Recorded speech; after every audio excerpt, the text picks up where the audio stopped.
Shalom semuanya. Kita akan mulai pada kita malam hari ini. Kita akan berdoa terlebih dahulu. Kami bersyukur Tuhan buat malam hari ini. Kami percaya penyertaan terjadi dalam hidup kami.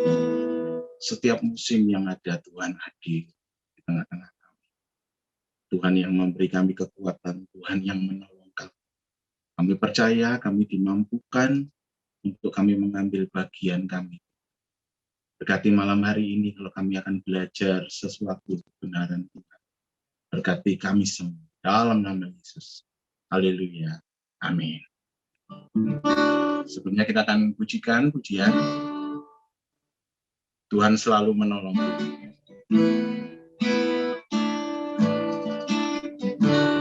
Musim akan berganti. Kasih Tuhan tetap abadi, tak akan berubah sampai selamanya karena kasih-Nya. Tuhan selalu menolongku, selalu menjagaku, sehelai rambutku tak akan terjatuh tanpa seizinku.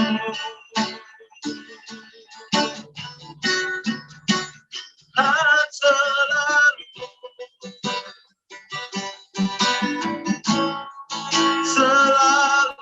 menjagaku, Dia mengenyangkanku dan meliharaku seumur hidupku. Dia mengenyangkanku dan meliharaku seumur hidupku. Dia mengenyangkanku dan meliharaku seumur hidupku.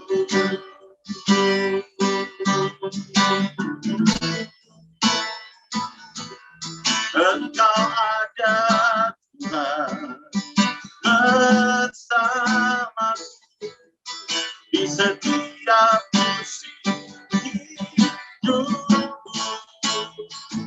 Haleluya,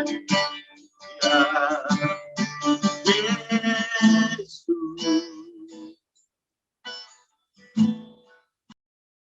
Bersamamu Bapa,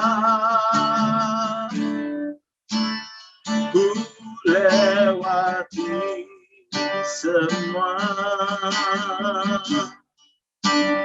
perkenananmu yang teguhkan hatiku. Engkau yang bertindak, memberi pertolongan, anugerah-Mu besar melimpah bagiku.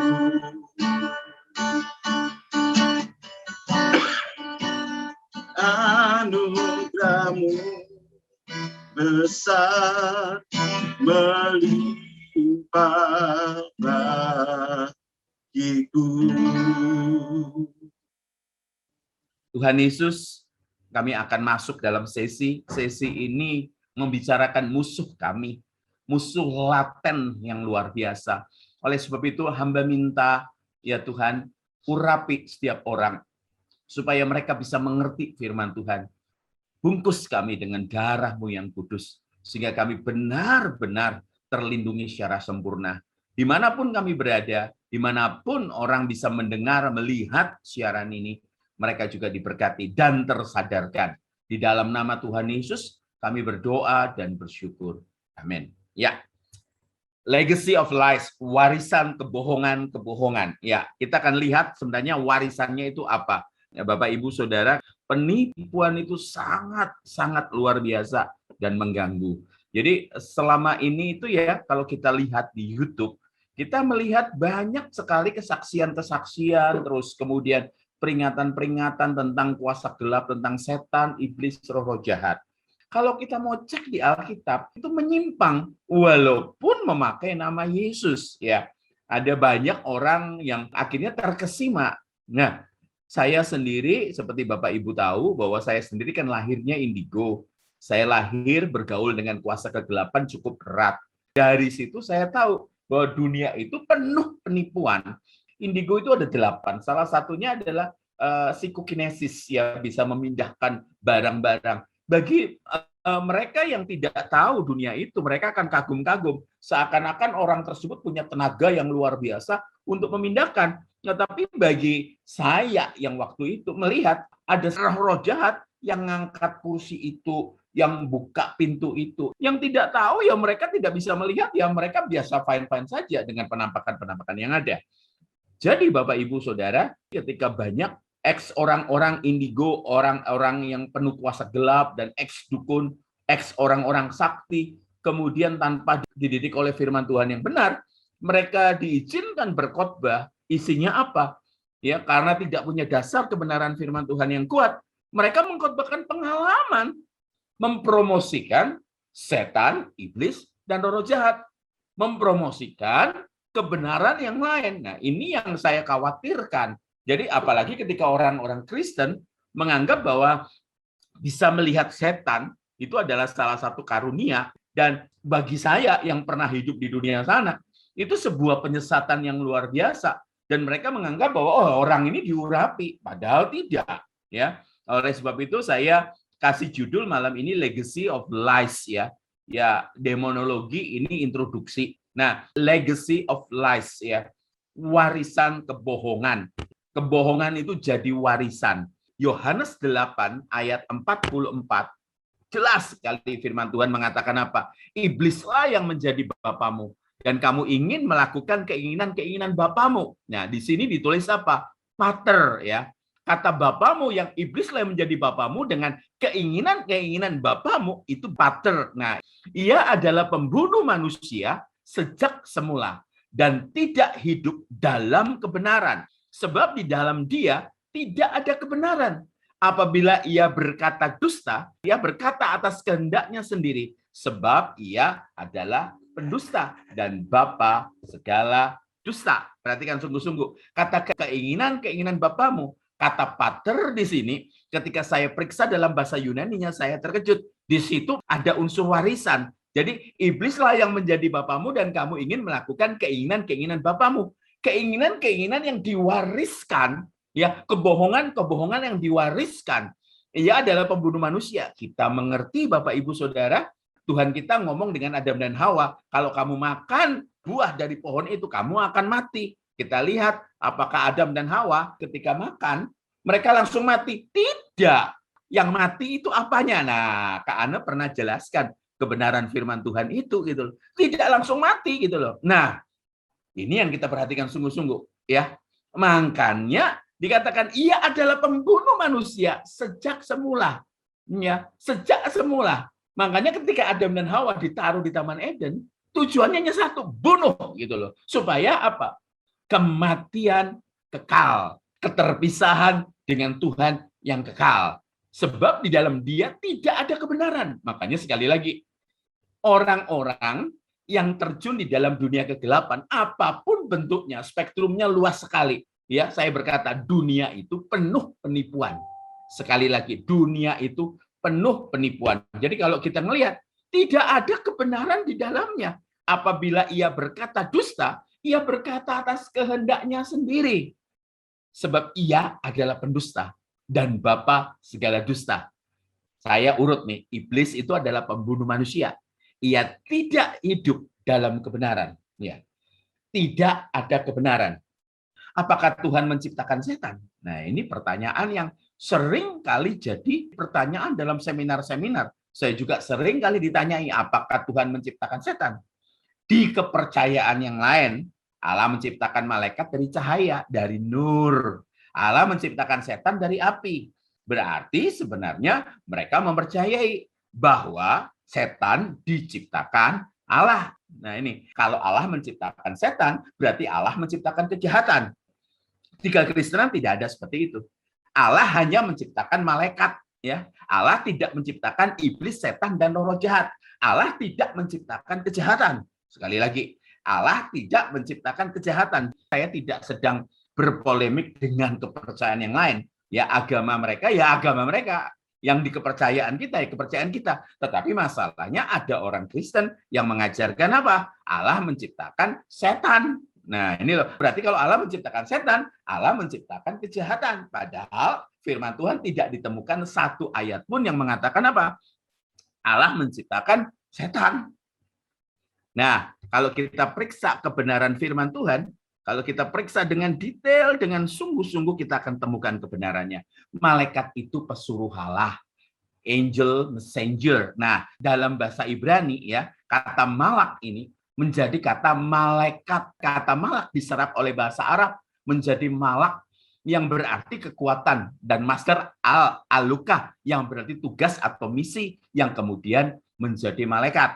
Sekali lagi kalau kita lihat, malaikat itu diciptakan oleh Tuhan untuk melayani Tuhan secara luar biasa. Makanya ada beberapa ahli yang kemudian pendapatnya beliau dikatakan gini, sebenarnya malaikat itu no name. Nah, baru bernama ketika dia diberi tugas gitu loh. Tapi kita belajar malam ini bahwa malaikat itu adalah apa? Pesuruh Allah. Ya, kalau kita lihat Mikael, terus kemudian Gabriel. Alkitab hanya mencatat 2 nama itu yang kuat, tetapi kalau yang sebutannya malaikat-malaikat itu banyak.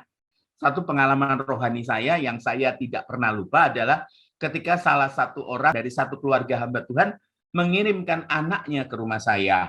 Anak ini melihat setan dan melihat malaikat. Anak ini kasihan sekali. Kenapa? Kalau jalan dia siksa. Karena di depannya ada setan yang kemudian dia siksa supaya tidak bersentuhan atau tidak berhadapan langsung. Bisa kebayang nggak ya tersiksanya anak ini? Waktu itu anak itu kalau tidak salah masih kelas 3 SD. Dan mencengangkan juga adalah ketika dia bercerita bahwa dia juga melihat malaikat. Nah, Sisil melihat malaikatnya ini, orang tuanya bangga karena dianggap untuk karunia. Makanya kalau dalam satu ibadah dikatakan, kamu lihat apa, Nyo? Kamu lihat apa? Nah, anak ini bicara, oh ada malaikat di mimbar, oh ada malaikat di depan sana. Nah, pada saat itu diundanglah anak ini ke rumah saya. Sekali lagi saya katakan, hati-hati bahwa dunia ini dunia penuh tipu daya.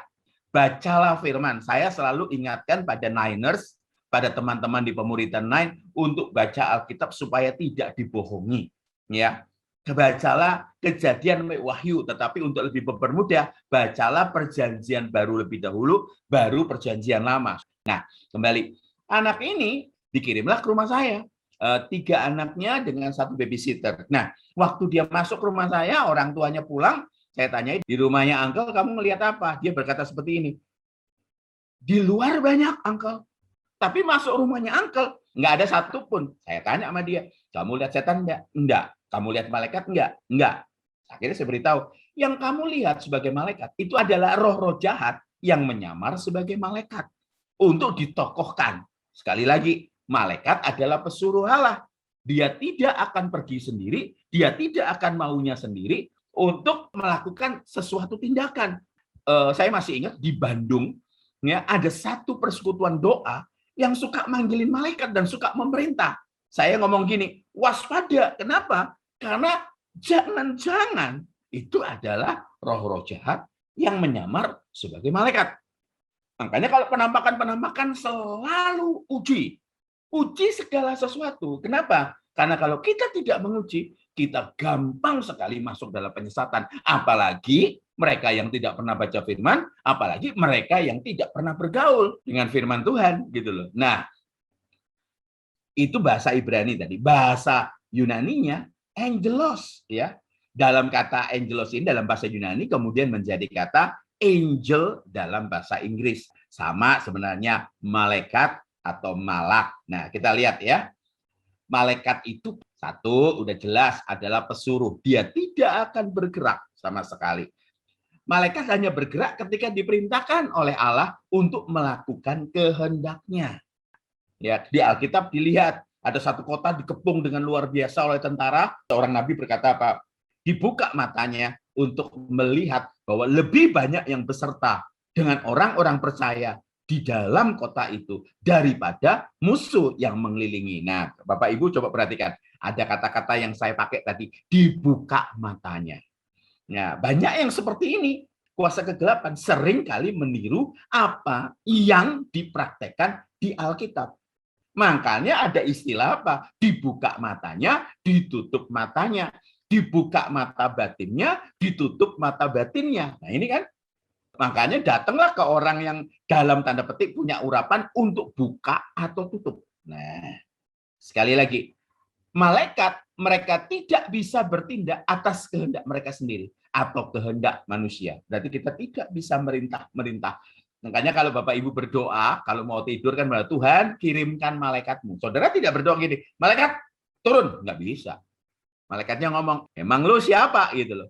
Mazmur 103 ayat 20. Pujilah Tuhan, hai malaikat-malaikatnya, hai pahlawan-pahlawan perkasa yang melaksanakan firman-Nya dengan mendengarkan suara firman-Nya. Ini jelas berkata apa? Malaikat hanya bisa bergerak kalau disuruh oleh Tuhan. Nah, malaikat adalah pribadi yang memiliki kehendak bebas. Liberum arbitrium, yang berarti memiliki kebebasan untuk mengambil keputusan. Nah, makanya kalau Bapak Ibu periksa baca ayat firman Tuhan itu, apalagi kalau kita baca dari Kejadian sampai Wahyu, urut-urutan misalnya 1 hari 3 pasal, 1,5 tahun selesai. Nah, muncul ayat ini loh saudara. Bisa kita periksa, biasanya kita lewati. Dalam kitab Ayub 4 ayat 18 dikatakan gini, sesungguhnya hamba-hambanya tidak dipercayainya. Malaikat-malaikatnya pun didapatinya tersesat. Nah, kata sesat ini dalam bahasa Ibrania, toholah, yang dapat diterjemahkan sebagai folly, bodoh, atau bertindak bodoh. Jadi kalau kita masukkan terjemahannya gini, sesungguhnya hamba-hambanya tidak dipercayainya, malaikat-malaikatnya pun didapatinya dapat bertindak bodoh. Loh. Ya, keren. Jadi ayat ini bila diterjemahkan dengan terjemahan bebas menjadi apa? Ia menempatkan malaikat-malaikatnya bisa berbuat salah atau sesat dan berlaku bodoh. Liberum arbitrium, itu luar biasa. Banyak orang Kristen melecehkan bagian ini. Tuhan memberikan kepada ciptaannya liberum arbitrium. Artinya apa? Dia punya kehendak bebas. Makanya kalau kita periksa kebenaran firman Tuhan ini, konsep takdir itu tidak ada di kekristenan. Jadi kalau dikatakan gini, takdirku itu cerai, nggak ada. Nggak ada. Takdirku itu bangkrut. Takdirku itu miskin. Enggak. Ada memang kalau kita mengacu pada kebenaran, kita lihat ada takdir mati, ada takdir hidup. Tetapi bukan takdir versi agama sebelah.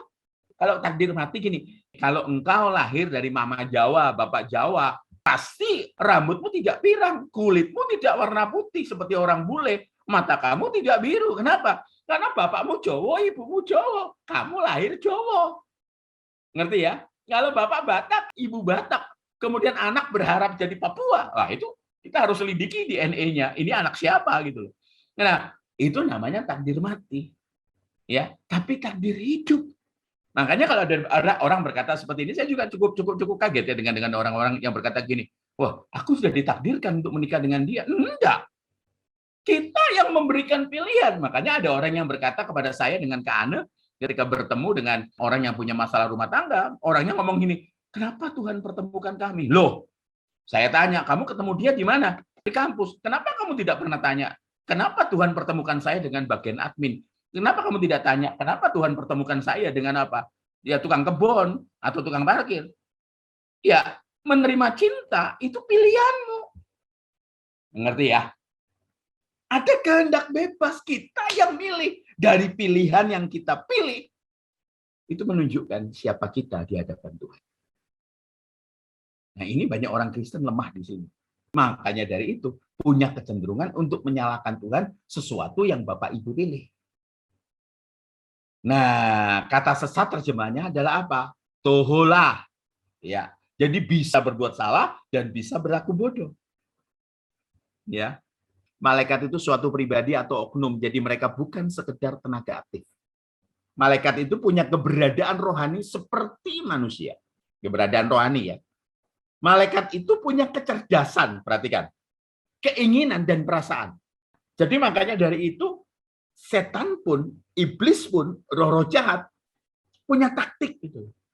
Jadi jangan perlakukan dengan seolah-olah setan itu nggak punya kecerdasan dan orang Kristen tidak waspada di situ gitu loh. Dikasih minyak, pergi, dikasih garam, pergi, dikasih tepung, pergi. Ya. Allah tidak pernah merancang malaikat memberontak atau jatuh, tetapi atas kehendak bebasnya mereka memberontak. Ya, kita periksa firman Tuhannya Bapak Ibu Saudara di mana supaya saya nggak dipikir ngawur ini. Ya, aku berkata kepadamu, demikian juga akan ada sukacita di surga karena satu orang berdosa yang bertobat. Lebih daripada sukacita karena 99 orang benar yang tidak memerlukan pertobatan. Kita loncat di ayat 10. Aku berkata kepadamu, demikian juga akan ada sukacita pada malaikat-malaikat Allah karena satu orang berdosa yang bertobat. Nah, coba saya perlihatkan pada saudara di atas. Ya, yang namanya malaikat itu punya kecerdasan, punya keinginan, dan punya perasaan. Nah, sukacita itu perasaan. Jadi yang dikatakan malaikat-malaikat itu punya kehendak bebas, itu dia memilih untuk sukacita atau tidak. Nah, ini loh yang tidak diperhatikan kalau kita berhadapan dengan kesaksian-kesaksian yang seakan-akan awalnya dalam nama Yesus, akhirnya dalam nama Yesus. Tetapi yang di dalamnya isinya apa? Mempromosikan setan, pekerjaan setan, dan kuasa kegelapan. Begitu. Apakah Alkitab mencatat? Apakah Yesus mengajar soal bahayanya kuasa gelap? Iya, tetapi berbeda. Ketika Tuhan Yesus mengusir roh-roh jahat di Gerasa yang namanya legion, Tuhan Yesus tidak ngajar murid-muridnya tuh legion seperti apalah inilah dan detail kerasukan setannya. Sekarang kalau kesaksian-kesaksian di YouTube atau di gereja-gereja secara online, yang dibahas itu adalah rantainya pecah lah, matanya muter, terus kemudian dari mulut keluar buih, terus kemudian harus dipegang apanya untuk melepaskan kuasa kegelapan. Itu yang jadi masalah. Iya, kita mesti belajar kebenaran firman Tuhan. Dari mana sebenarnya roh-roh jahat itu berasal? Dari mana iblis setan itu berasal? Jadi kalau saya katakan tadi Lukas 15 ayat 10, akan ada sukacita pada malaikat-malaikat Allah karena satu orang yang berdosa bertobat. Ini keren. Kita tahu dengan jelas bahwa malaikat punya pikiran, punya kecerdasan, dan punya perasaan. Saya ulang lagi pertanyaannya, apakah Allah menciptakan iblis atau setan? Jawabannya tidak. Bila ya, untuk apa mereka diciptakan? Untuk apa Tuhan menciptakan kejahatan? Kalau Tuhan menciptakan kejahatan, kalau Tuhan menciptakan iblis, kalau Tuhan menciptakan setan, kalau Tuhan menciptakan roh jahat, berarti itu Tuhan yang jahat sekali, saudara. Kenapa? Menjebak Adam dan Hawa di satu jebakan yang direncanakan dengan hebat. Kenapa? Karena roh jahat, setan, iblis, itu sudah hidup, sudah eksis sebelum dunia dijadikan. Manusia itu ada setelah bumi, dunia diciptakan, baru Adam dan Hawa ada. Jadi kalau pengalaman, ini baru saja hidup, kemudian apa? Digoda oleh makhluk yang super intelijen, yang sudah hidup punya pengalaman. Jauh sebelum dunia dijadikan. Makanya dijulukan toh Lewiatan, ular tua. Bila tidak, mengapa ada iblis setan? Dari mana asal usul mereka? Apakah Allah menciptakan iblis atau setan? Jawabannya tidak. Ini ciri khasnya Tuhan kita. Allah yang baik menciptakan ciptaan-ciptaan yang baik. Ini masih ada orang ngengkel. Tuhan menciptakan kejahatan. Ini loh, Allah yang baik menciptakan ciptaan-ciptaan yang baik. Dalam proses penciptaan langit dan bumi, kita dapati ekspresi dari siapa? Dari Allah saat melihat ciptaannya dengan pernyataan. Allah melihat bahwa semua yang dia ciptakan itu baik adanya. Kejadian 1 ayat 10, Kejadian 1 ayat 12, Kejadian 1 ayat 18, Kejadian 1 ayat 21, Kejadian 1 ayat 25. Allah melihat bahwa semuanya itu baik. Bahasa Ibraninya tov, ya. Kalau sekarang plesetannya top. Nah, lihat saudara, saya garis bawahi yang ada di kotak biru, liberum arbitrium, kehendak bebas yang berarti memiliki kebebasan untuk mengambil keputusan. Wahyu 12 ayat 4a. Ya, kitab Wahyu itu isinya bukan melulu nubuatan. Kitab Wahyu itu isinya 4. 1, surat pengembalaan kepada 7 jemaat. 2, isinya doktrin. 3, sejarah kerajaan Allah bahkan sebelum dunia dijadikan. 4, baru Wahyu. Kitab Wahyu sendiri, seperti saya pernah ngajar Bapak Ibu Saudara, disebut kitab apa? Apokalipsis. Artinya apa? Yang dibukakan. Yang dibukakan. Makanya dikatakan yang bagian 3 adalah sejarah kerajaan Allah. Apa sejarah kerajaan Allah? Sebelum dunia dijadikan. Nah, Wahyu 12 ayat 4a. Ini bicara sebelum dunia dijadikan. Ya, dan ekornya menyeret sepertiga dari bintang-bintang di langit. Kitab Wahyu itu isinya lambang. Lambang-lambang dalam tulisan namanya gematria. Seperti 666. Beda artinya kalau 666 atau 666. Makanya dikatakan menyeret sepertiga dari bintang-bintang di langit dan melemparkannya ke atas bumi. Ini lambang sepertiga dari bintang-bintang di langit. Ini bicara mengenai apa? Makhluk surgawi. Makanya ada istilah literal dan figuratif. Figuratif itu lambang. Ya ini lambang, ya dikatakan apa? Sepertiga dari bintang-bintang di langit. Sepertiga itu makhluk surgawi. Itu malaikat. Waktu itu dibujuk oleh quote unquote ini ya, namanya Lucifer. Kemudian mereka dilemparkannya ke atas bumi. Kenapa? Karena yang jatuh setan, iblis dan roh jahat. Begitu mereka dibuang ke bumi, dilemparkan ke atas bumi, itu dia rusak, kerusakannya hebat. Sebelum iblis, setan, dan sepertiga malaikat yang kemudian jadi roh jahat, itu dibuang, itu pasti keadaannya baik. Makanya kan dalam banyak mitologi, banyak cerita-cerita mitologi, diceritakan ada komet besar, ada asteroid besar yang menghujam bumi dan merusak segala sesuatu. Ya, Alkitab mencatat bahwa setan-setan memiliki banyak pengikut. Jadi ketika iblis memberontak melawan Allah, setan memberontak melawan Allah dan jatuh dari surga. Bapak Ibu baca ya, dan saudara baca ya, Yesaya 14, Yeskiel 28. Sepertiga dari malaikat bergabung dengan pemberontakan ini. Kenapa? Dibujuk oleh setan. Has-Satan. Hillel bin Sahar. Nah ini, kenapa saya tadi pisah? Setan atau iblis.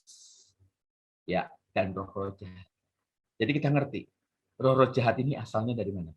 Dari malaikat, jumlahnya sepertiga. Dari jumlah keseluruhan malaikat yang ada di surga. Dibujuk oleh iblis, dibujuk oleh setan. Sehingga kenapa? Mereka dibuang dari surga. Jumlahnya sepertiga. Makanya lebih banyak yang beserta kita, apalagi dengan ada Yesus. Jadi kita udah tahu, roh-roh jahat itu dari mana. Ya, roh-roh jahat itu dari malaikat. Sepertiga jumlah malaikat di surga yang dibujuk oleh setan. Itu adalah roh jahat. Ada yang tanya ke saya, Pak Michael Sony, Kak Michael Sony, kenapa sih ya? Kalau saya itu dengerin ada cerita-cerita orang, kok kayaknya ada rintihan, tangisan, bahkan kalau ketawa pun ketawanya di dalamnya ada kepedihan. Kenapa rata-rata roh jahat itu ekspresinya adalah tangisan dan rintihan, menderita sekali? Tahu kenapa? Karena mereka menyesal, namun tidak bisa lagi memperbaiki keadaan. Berbeda dengan manusia, yang kalau kita berdosa masih bisa diampuni. Tapi kalau yang namanya sepertiga, malaikat yang mengikuti jejak iblis, jejak setan, tidak ada pengampunan. Baca ya Kejadian 6 ayat 1, 2, dan 4. Ketika manusia itu mulai bertambah banyak jumlahnya di muka bumi, dan bagi mereka lahir anak-anak perempuan. Nah, ini pernah jadi pernah dibahas juga ke Ane, ya, ayat 2. Maka anak-anak Allah melihat bahwa anak-anak perempuan manusia itu cantik-cantik. Lalu mereka mengambil istri dari antara perempuan-perempuan itu. Siapa saja yang disukai mereka. Pada waktu itu orang-orang raksasa ada di bumi, dan juga pada waktu sesudahnya ketika anak-anak Allah menghampiri anak-anak perempuan manusia, dan perempuan-perempuan itu melahirkan anak bagi mereka. Inilah orang-orang yang gagah perkasa di zaman purbakala, orang-orang yang kenamaan. Ya, tahan dulu, nanti saya akan jelaskan. Ayub 1:6. Ini beda konteks sebenarnya ya. pada suatu hari datanglah anak-anak Allah menghadap Tuhan, dan di antara mereka datanglah juga iblis. Ayub 38 ayat 7, pada waktu bintang-bintang fajar bersorak-sorai bersama-sama dan semua anak-anak Allah bersorak-sorai. Yohanes 1 ayat 12, ya konteksnya berbeda. Tapi saya hanya memunculkan ini loh anak-anak Allah, ya. Yohanes 1 ayat 12. Tetapi semua orang yang menerimanya diberinya kuasa supaya menjadi anak-anak Allah, yaitu mereka yang percaya dalam namanya. Kita pernah dengar olok-olok, kita seringkali kekristenan Katolik itu seringkali dibully. Kenapa? Karena Yesus disebut anak Allah. Karena pernah dengar satu tokoh yang masih di penjara sekarang berkata gini, kalau Yesus anak Allah, kalau Bapa di surga itu Allah Bapa, maka siapa Allah emaknya? Kan gitu kan? Tuhan kok beranak? Nah, kan seringkali gitu. Padahal konsep ini adalah konsep yang berbeda. Lihat ya, anak-anak Allah dalam kejadian itu anak-anak Set. Anak-anak Set dengan siapa anak-anak manusia itu? Anak-anak keturunannya Kain. Nah, disebut jadi apa? Jadi raksasa. Itu bukan berarti manusia raksasa yang tingginya 5 meter, 7 meter sampai 10 meter. Bukan. Sangat berbeda. Dari awal, dari kitab Kejadian ada konsep anak-anak Allah. Nah, di Ayub, anak-anak Allah yang dimaksud adalah apa? Para malaikat. Ya, pada suatu hari datanglah anak-anak Allah menghadap Tuhan, dan di antara mereka datanglah juga iblis. Makanya banyak orang berkata melihat ayat ini, para ahli Alkitab ngomong, pada suatu hari datanglah para malaikat menghadap Tuhan, dan di antara mereka datanglah juga iblis. Iblis tidak disebut anak-anak Allah, atau iblis tidak disebut malaikat. Berarti iblis punya satu jabatan tertentu yang tidak masuk dalam kategori malaikat. Dan di Alkitab kita tidak pernah melihat bahwa Tuhan nyuruh hasatan ini.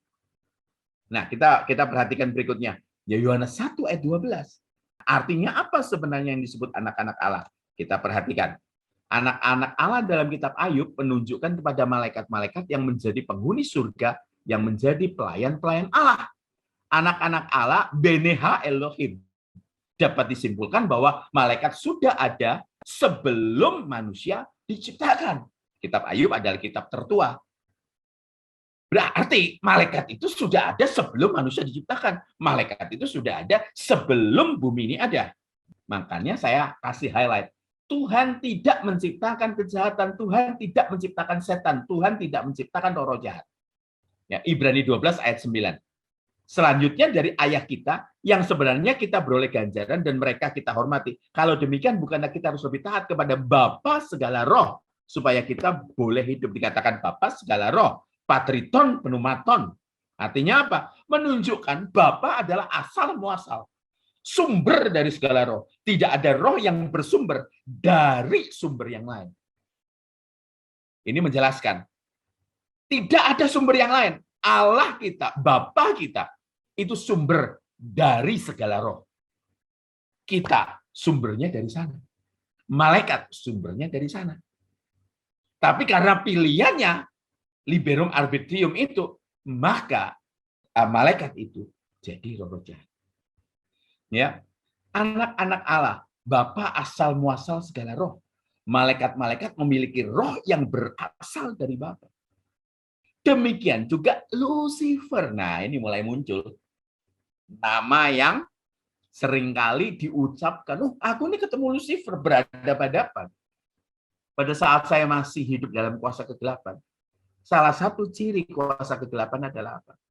Mencatut nama, ngaku-ngaku. Ya, saudara lihat aja ya di media sosial ya.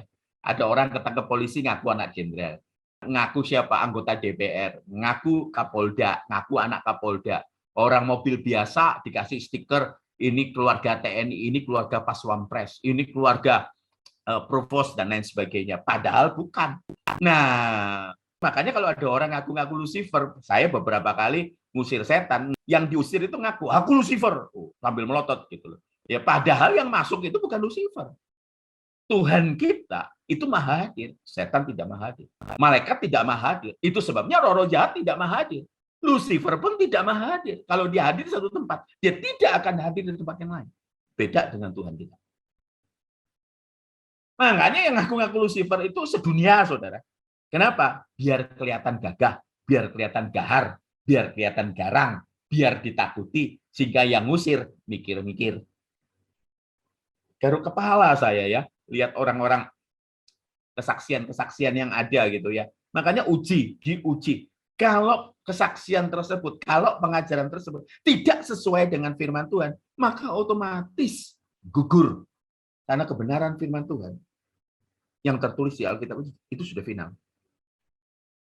Ya, jadi sangat tidak berlebihan kalau Lucifer pun pada mulanya adalah disebut sebagai anak-anak Allah. Kenapa? Karena sumbernya dari Allah. Dia diciptakan oleh Allah, tetapi Tuhan tidak menciptakan kejahatan. Kenapa? Karena kehendak bebasnya itu. Aduh, kalau saudara mengerti kehendak bebas, nanti satu ketika minta ke Ana untuk bahas kehendak bebas. Supaya kenapa? Supaya kita tidak terjebak. Jangan-jangan kita selalu nyalakan Tuhan. Kayak ada orang itu ya, bisnisnya jatuh, yang disalahkan Tuhan. Padahal dia yang milih bisnis. Kehendak bebas kita lah. Makanya orang-orang muda yang belum menikah, waspadai ya. Jangan keburu-buru, wah Tuhan pertemukan. Padahal kamu yang milih. Ya, kamu yang jatuh cinta, kamu yang nembak, menikah waktu nembak nggak mikirin Tuhan. Kemudian kalau masalah baru, kenapa Tuhan ciptakan kami? Lambemu. Ini loh, disebut sebagai anak-anak Allah. Lucifer disebut sebagai apa? Anak Allah yang jatuh. Roh jahat, malaikat yang jatuh disebut apa? Anak-anak Allah yang jatuh. Sejak kejatuhan Lucifer, ia tidak bisa lagi disebut sebagai anak Allah. Nggak pantas sebut anak Allah. Anak Allah kok kelakuannya kayak gitu. Nah, saya tadi udah sebut kata Lucifer. Lucifer itu dari bahasa Latin, Bapak Ibu Saudara. Ya, tidak ada dalam naskah-naskah bahasa asli Ibrani atau Yunani kata Lucifer itu muncul. Jadi kalau ada orang berkata Lucifer itu selalu identik dengan nama dari siapa? Penguasa. Ini saya kurang nih. Dikonotasikan sebagai penguasa dari kerajaan iblis. Itu salah. Sebab kenapa nama Lucifer muncul justru dari penafsiran-penafsiran Kristen Barat. Kata Lucifer, Bapak Ibu Saudara, baru muncul dalam kasana kekristenan pada Alkitab terjemahan bahasa Latin Vulgata. Terjemahan dari apa? Saint Jerome pada abad 4 Masehi. 3 abad setelah era para rasul. Ya, saya maaf tidak mempersiapkan videonya. Pada saat misa yang dipimpin Paus, mereka berkata Lucifer, Lucifer itu bahwa orang Katolik nyembah Lucifer. Salah. Ya, salah. Orang Katolik, orang Ortodoks. Kita ini seringkali ngomong, waduh mereka tuh kok nyembah kayak gitu. Coba saudara, perhatikan sungguh-sungguh. Ya, nama Lucifer menjadi umum untuk dipakai karena beberapa terjemahan bahasa Inggris seperti King James Version, saya pakai King James Version, dan beberapa terjemahan dalam bahasa Inggris menyerap kata Latin Lucifer itu pada penerjemahan Yesaya 14 ayat 12, baca. Wah, engkau sudah jatuh dari langit, hai bintang timur, putra fajar, engkau sudah dipecahkan dan jatuh ke bumi, hai yang mengalahkan bangsa-bangsa. Nah, ini diterjemahkan dalam bahasa Latin. Wah, engkau sudah jatuh dari langit, hai Lucifer, putra fajar. Engkau sudah dipecahkan dan jatuh ke bumi, hai yang mengalahkan bangsa-bangsa. Nah, ini bahasa ininya dikatakan apa? Saya nggak bisa bahasa Latin ya. Dikatakan apa? Itu loh, Lucifer. Bisa ya, ngelihat ya. Bintang timur sendiri itu gelar. Jadi pada saat dia jatuh, dia memberontak di surga, dia tidak pantas lagi dapat gelar ini. Itu sebabnya dalam perjanjian baru, loh, kok Yesus pakai gelar yang sama? Ini yang seringkali jadi rancu gitu loh, Bapak Ibu Saudara. Nah, ini udah lebih jelas sekarang. Kata Lucifer digunakan oleh Jerome dalam Vulgata adalah terjemahan dari kata Yunani, Heosporos. Ya, kata Heosporos berasal dari kata Heos, artinya hingga atau sampai. Kata fosforos, ya, fosfor, ya tahu ya, cahaya pagi pembawa cahaya.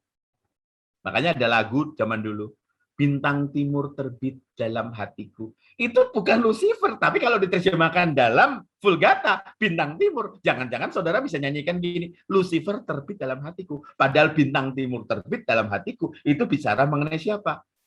Yesus. Makanya, aduh saudara, beberapa teman saya mengkhotbahkan ini dan mereka berkata, aku ketemu Lucifer, aku perang sama dia. Padahal Lucifer itu siapa? Lebih pantas dia ngomong ini, aku ketemu Hasatan. Aku ketemu Diabolos. Aku ketemu Daimonia. Nanti ada kata Daimonia. Daimonia itu roh-roh jahat. Yang tinggal di pohon, di rumah tua, di gedung yang ditinggalkan, gua, hutan, gunung, lautan.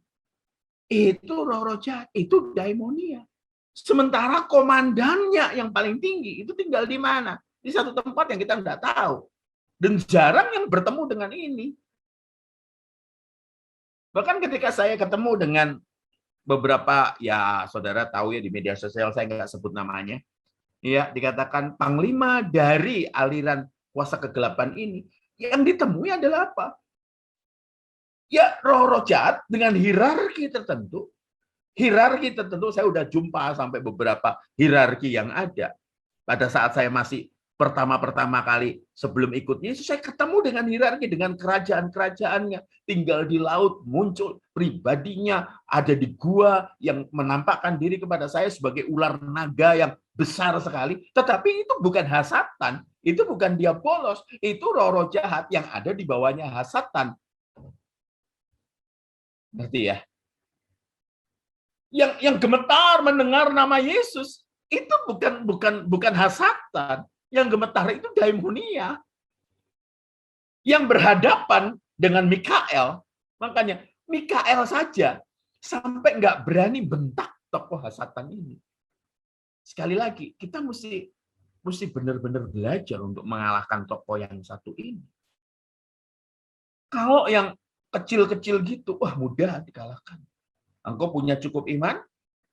Engkau punya cukup keberanian? Kalau enggak, kalian musir setan, kalian yang diusir sama setan.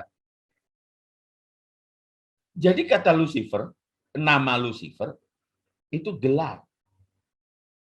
Itu bukan namanya Raja Iblis, namanya Raja Setan. Bukan. Dan semenjak dia jatuh, dia tidak berhak lagi. Apalagi ketika Yesus menang di atas kayu salib, dia tidak berhak lagi. Apalagi ketika kunci alam maut dipegang oleh Tuhan. Tuhan kita Yesus tidak berhak lagi, dengar kata Lucifer. Ngerti ya?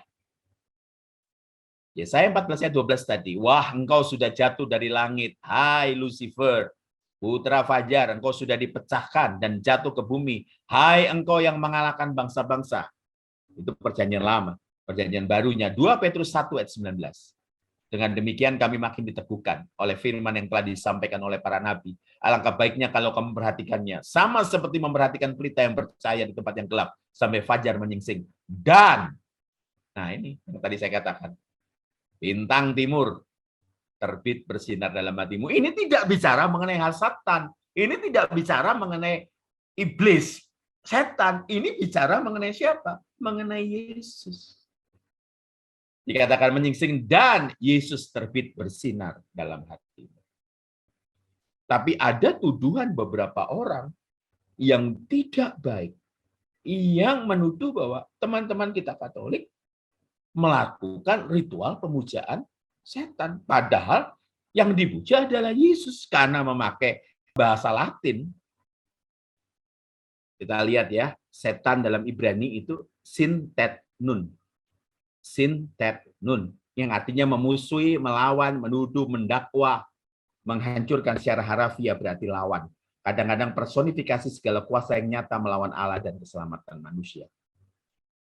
Yunaninya, kata-kata iblis itu tidak pakai Hasatan, tapi pakai diabolos. Berasal dari kata diabalo, yang menuduh, memfitnah. Secara harafiah, diabolos berarti yang bicara jahat, pemfitnah, yang menuduh dengan tidak benar. Ya, bahkan khusus pada 2 Petrus 1 ayat 19 ditafsirkan sebagai figur Yesus Kristus dengan mengacu pada ayat yang lain yang melambangkan Yesus Kristus sebagai sumber cahaya Lukas 1 ayat 78, Wahyu 22 ayat 16, Efesus 5 ayat 14. Ya. Matius 9 ayat 33. Terjemahan bahasa Indonesia yang akan muncul revisinya tahun depan ini sudah diperbaiki. Matius 9 ayat 33. Dan setelah setan itu diusir, padahal setan, ya hasatan, diabolos, itu menunjuk pada siapa? Ya kekuasaan tertinggi dari kuasa kegelapan. Sementara sepertiga malaikat yang jatuh itu jadi roh-roh jahat. Nah, dan setelah setan itu diusir, dapatlah orang bisu itu berkata-kata, maka heranlah orang banyak. Katanya yang demikian belum pernah dilihat orang Israel di Israel. Saudara perhatikan, perjanjian lama tidak ada pengusiran setan. Tidak ada. Itu bisa jadi bahan pertanyaan bagus itu. Kenapa kok dalam perjanjian lama tidak ada pengusiran setan?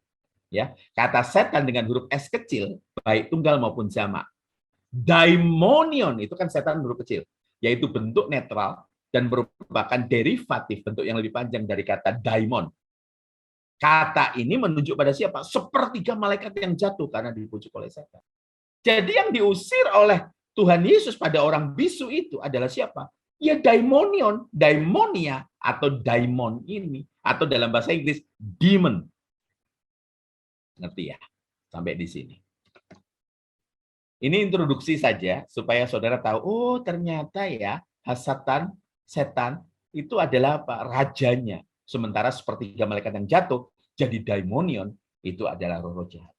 Tapi mereka punya hierarki. Hierarkinya ketat sekali. Oh ternyata Lucifer itu bukan namanya setan. Lucifer itu gelar. Pada saat hasatan itu jatuh, nama Lucifer yang sebagai gelar itu tidak layak lagi dipakai oleh dia. Saya batasin saja supaya tidak terlalu banyak. Saya rasa sudah stop di sini.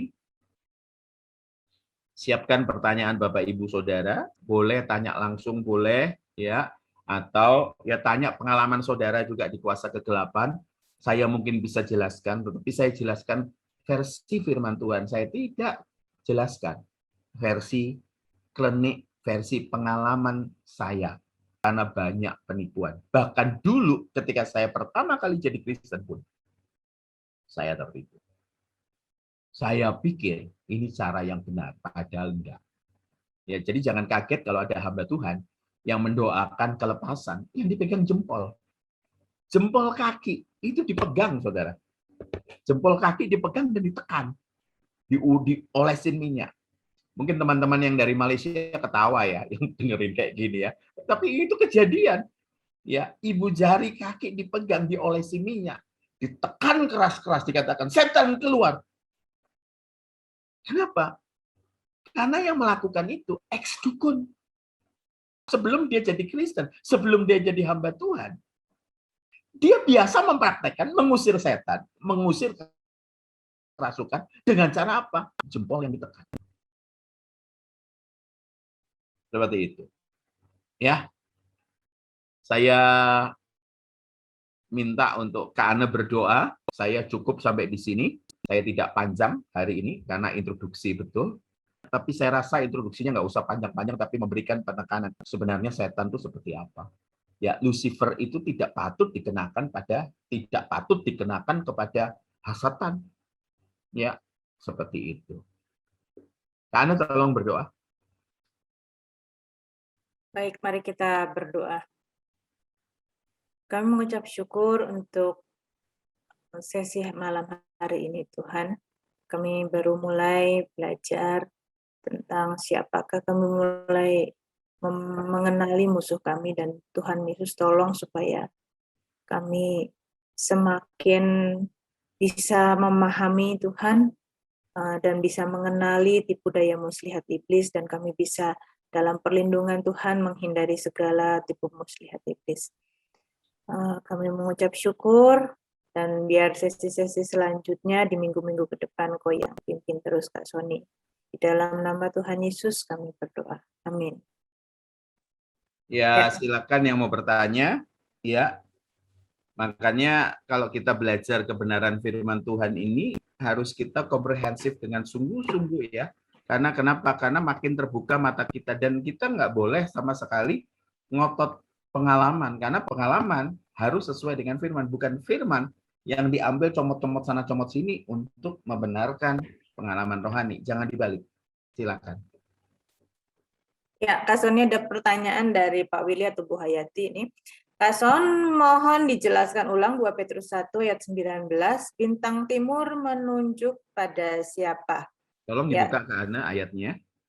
Nah, di sini dikatakan dari ayat 16, sebab kami tidak mengikuti dongeng-dongeng isapan jempol manusia ketika kami memberitahukan kepadamu kuasa dan kedatangan Tuhan kita Yesus Kristus sebagai Raja. Tetapi kami adalah saksi mata dari kebesarannya.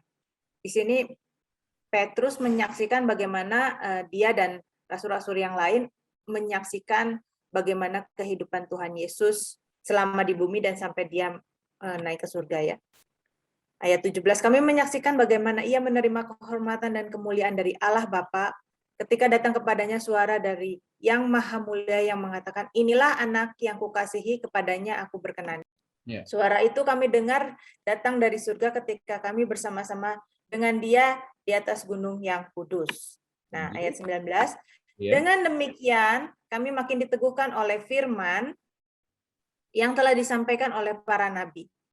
Alangkah baiknya kalau kamu memperhatikan sama seperti memperhatikan pelita yang bercahaya di tempat yang gelap sampai fajar menyingsing dan bintang timur terbit bersinar di dalam hatimu.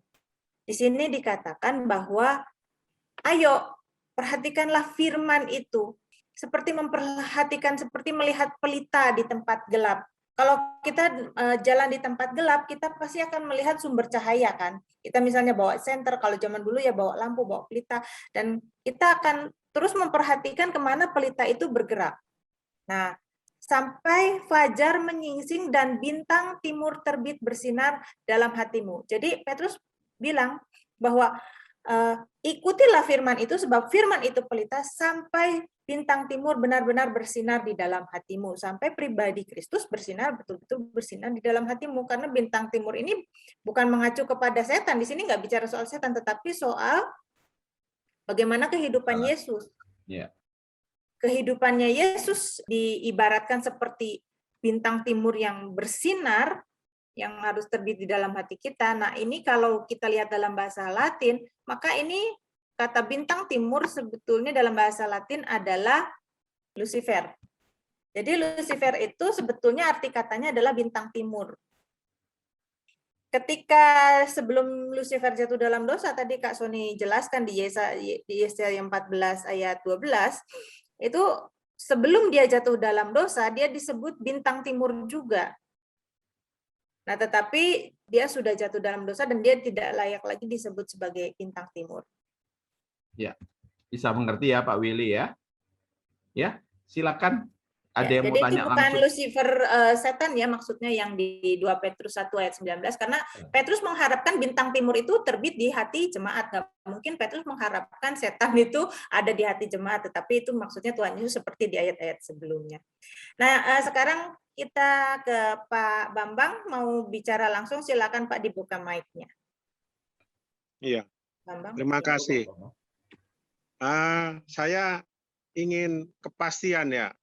Tadi disampaikan pertama-tama waktu awal-awal bahwa siapa setan itu, yaitu dia adalah pembunuh manusia, tidak hidup dalam kebenaran dan tidak ada kebenaran dalam dirinya.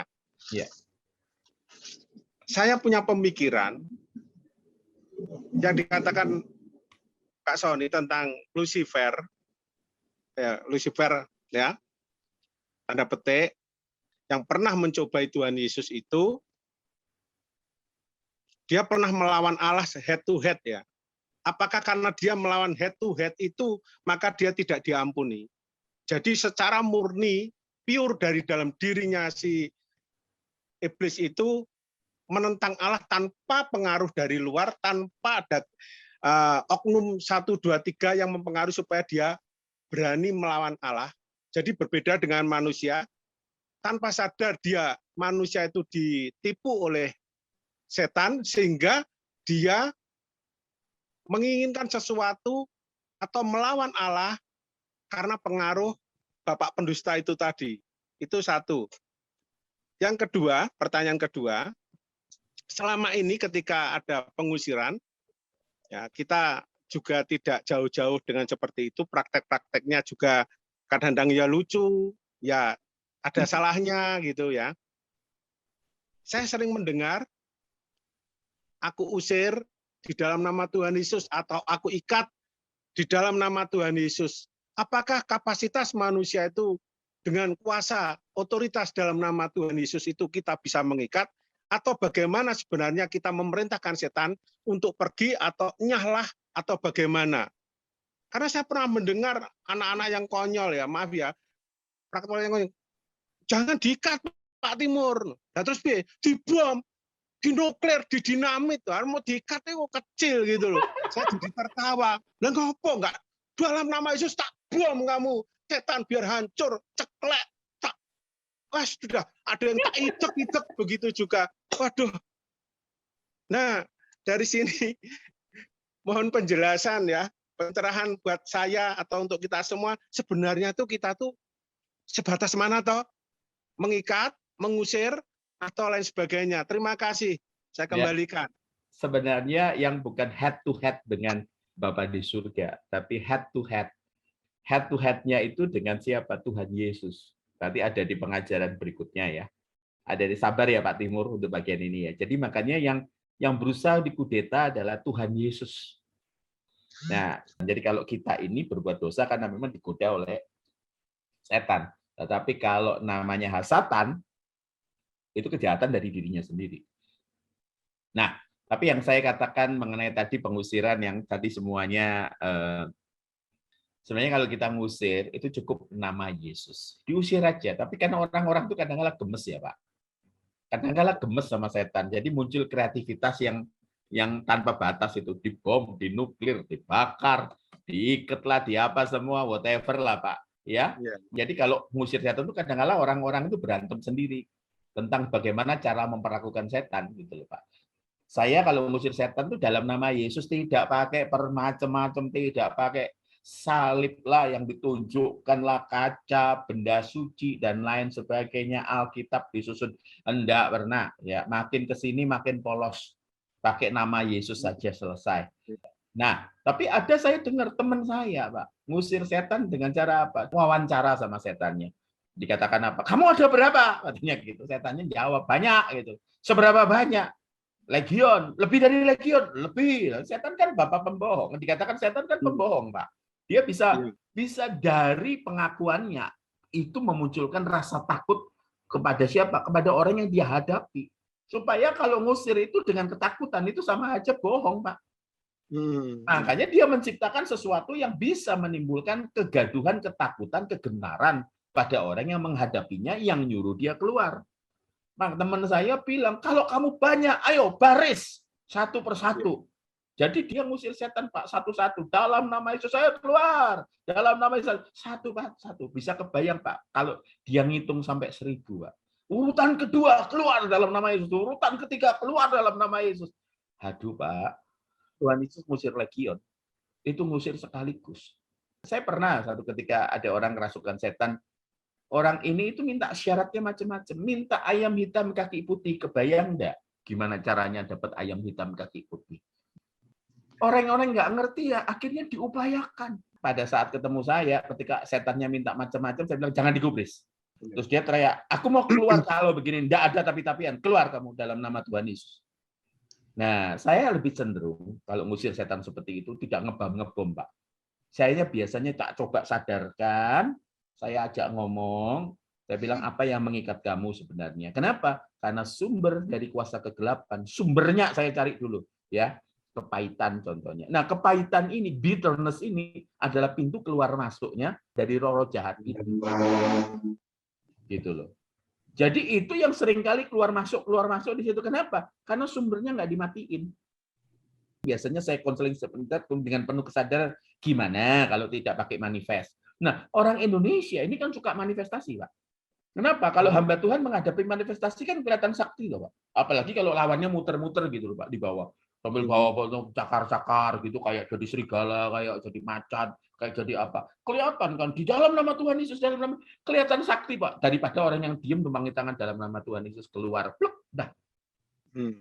Kalau ngusir setannya 2 jam, itu kayak tarung pesilat tangguh gitu, Pak. Kelihatan, wah itu bisa jadi buah bibir. Tapi kalau yang hanya tupang tangan plek gitu, keluar dalam nama Yesus. Ya, lanjutkan. Memang tadi tanya apakah jatuh atas kehendaknya sendiri ya. Ya, kalau manusia, kenapa manusia diampuni? Karena manusia itu jatuh ke dalam dosa, dibujuk oleh atau disesatkan oleh setan. Ya.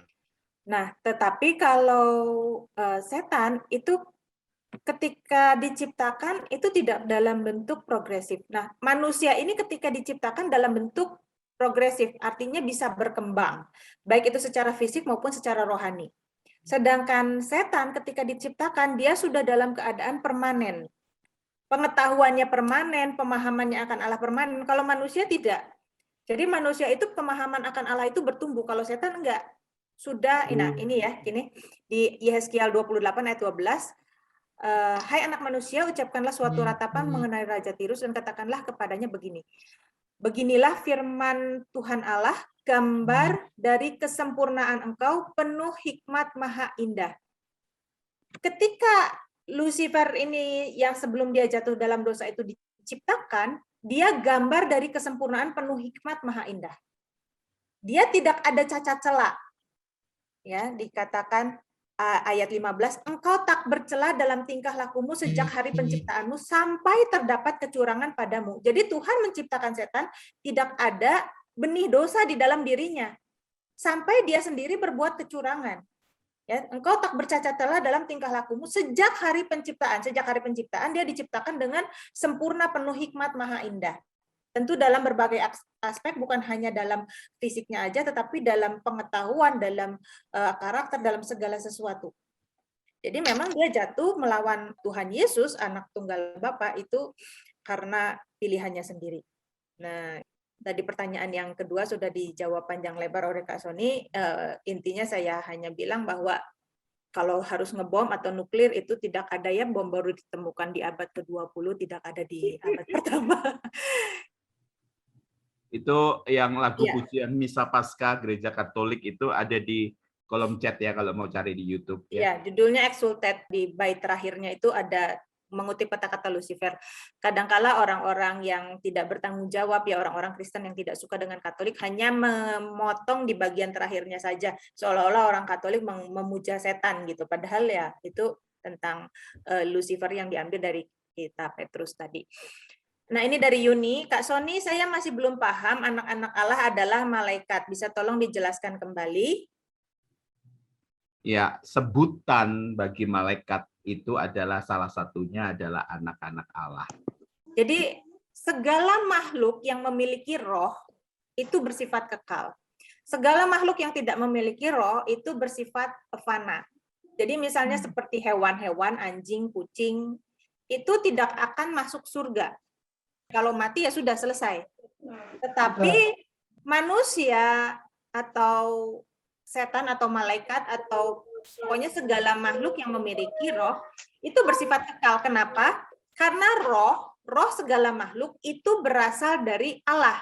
Seperti misalnya di Kejadian, ketika manusia diciptakan, fisiknya memang dari tanah, tetapi kemudian Allah menghembuskan nafasnya, atau menghembuskan nafas itu kan ruah ya, atau roh itu menghembuskan rohnya, dan manusia menjadi makhluk yang hidup, artinya manusia menjadi makhluk yang kekal.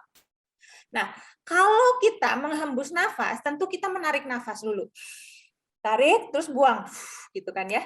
Tetapi kalau Tuhan, Allah bernafas tidak perlu udara kan Allah. Berarti ketika dia menghembuskan nafas hidup, itu adalah roh yang keluar dari diri Allah sendiri. Nah, karena roh itu keluar dari diri Allah sendiri, maka makhluk-makhluk itu akan memiliki kekekalan ke depan, bukan kekekalan ke belakang ya, karena dimulai dari satu waktu diciptakan. Nah, ketika dihembuskan nafas Allah, maka segala makhluk yang memiliki roh, karena rohnya berasal dari Allah, maka makhluk itu bersifat kekal. Nah, Ibrani 12 ayat 9 dikatakan bahwa Allah itu adalah Bapa segala roh. Jadi segala makhluk yang memiliki roh, apapun itu, baik manusia ataupun bukan, maka dia rohnya berasal dari Allah. Dan Allah adalah Bapa dari segala roh. Lalu kita lihat lagi di Ayub ya. Ayub 1 ayat yang ke-6. Pada suatu hari datanglah anak-anak Allah menghadap Tuhan. Di antara mereka datanglah juga iblis. Ini juga menggambarkan bahwa anak-anak Allah menghadap Tuhan. Tentu iblis di sini sudah tidak lagi dipanggil sebagai anak Allah, ya. Sudah memberontak kepada Allah. Nah, siapakah ini yang datang di dalam sidang ilahi? Tentunya bukan manusia, karena manusia tidak bisa hadir di dalam sidang ilahi. Jadi di situ adalah makhluk-makhluk surgawi. Nah, makhluk-makhluk surgawi ini disebut juga sebagai anak-anak Allah. Ya, kira-kira seperti itu, Yuni. Atau mungkin Kak Soni mau tambahkan, silakan. Jadi kalau kekristenan itu biasa menyebut anak-anak Allah tanpa ada hubungan dalam tanda petik biologis, ya. Yuni, ketika disebut anak-anak Allah itu julukan untuk siapa? Anak-anaknya Set atau keturunan Set, ya, kawin sama anak-anak manusia, keturunannya anak-anaknya Kain. Nah, kita udah ngerti ya, anak-anak Allah. Kita juga disebut anak-anak Allah, Yohanes 1 ayat 12, ya. Makanya kalau hidup kita bersumber dari Allah, itu kita disebut anak-anak Allah. Nah, seperti yang dikatakan Kak Ana tadi, dikatakan apa? Ya semua makhluk yang ada di bumi, roh itu berasal dari siapa? Berasal dari Bapa di surga. Nah, itulah yang disebut anak-anak Allah. Silakan Kak Ana. Baik, selanjutnya dari Bu Sabrina, silakan. Shalom. Shalom. Tadi saya izin off video, tapi ternyata ada foto saya, jadi sama juga biar saya off videonya. Oke Pak, saya tadi ada dibaca ya, di Ezra ya, saya tadi sempat ya, di Ezra pasal yang ke-28 ya, ayat 14, dikatakan bahwa Lucifer itu, tidak dikatakan Lucifer, dia dikatakan ditaruh di Taman Eden, ya kan? Yang lebih dulu ditaruh di Taman Eden itu siapa ya? Manusia apa? Iblis. Karena kita Taman Eden kan manusia juga ditaruh Taman Eden, terus di situ dikatakan iblis juga ditaruh di Taman Eden. Jadi sebenarnya kebenaran ya itu aja Pak Soni. Kalau saya lanjutkan, saya kira Pak Soni dan Ibu Ana udah nangkap ya maksud saya. Terima kasih. Ya. Silakan Kak Ana dulu deh. Ini saya lagi nyari Ezra-nya ini. Saya dari Bukan Ezra, Yehezkiel. Ya, Kalau bukan. dalam singkatan Eze tidak gitu. tidak ketemu. Oh iya maaf saya lupa tadi bingung dari tadi saya tanya, saya lihat. Taman Eden itu bukan bicara suatu tempat, ya, bukan suatu tempat spesifik khusus, tetapi taman ini bicara soal tempat yang indah, tempat yang nyaman. Jadi bukan iblis diciptakan di Taman Eden, kemudian manusia diciptakan di Taman Eden, jadi tempat yang sama. Bukan, tetapi ini adalah lambang suatu tempat yang indah, suatu tempat yang damai, suatu tempat yang nyaman. Maksudnya seperti itu. Jadi ini bahasa puisi, bahasa kiasan. Baik, pertanyaan selanjutnya dari Roland. Kak Son tanya, mungkin out of topic, bila malaikat dikonotasikan jamak, apakah Lucifer juga jamak? Daimonia itu jamak. Ya, banyak roh-roh jahat. Sepertiga malaikat yang jatuh itu banyak jumlahnya ya. Tetapi kalau yang namanya tokoh hasatan yang disebut diabolos, yang sebelum dia jatuh dapat gelar Lucifer, itu hanya satu. Komandannya itu satu. Nah, ya jadi tidak ada hasatan itu jamak ya. Thank you Roland. Baik. Ini dari Pak Billy, silahkan Pak Billy angkat tangan, monggo silahkan dibuka. Pak Billy. Terima kasih. Videonya saya mati, saya off. Iya, tidak apa-apa. Daripada mati Pak. Nah, yang mau saya tanyakan, kalau malaikat itu diciptakan untuk melayani Tuhan, ya, yang hasad dan diabolos itu diciptakan Tuhan untuk apa gitu Pak? Itu yang pertama.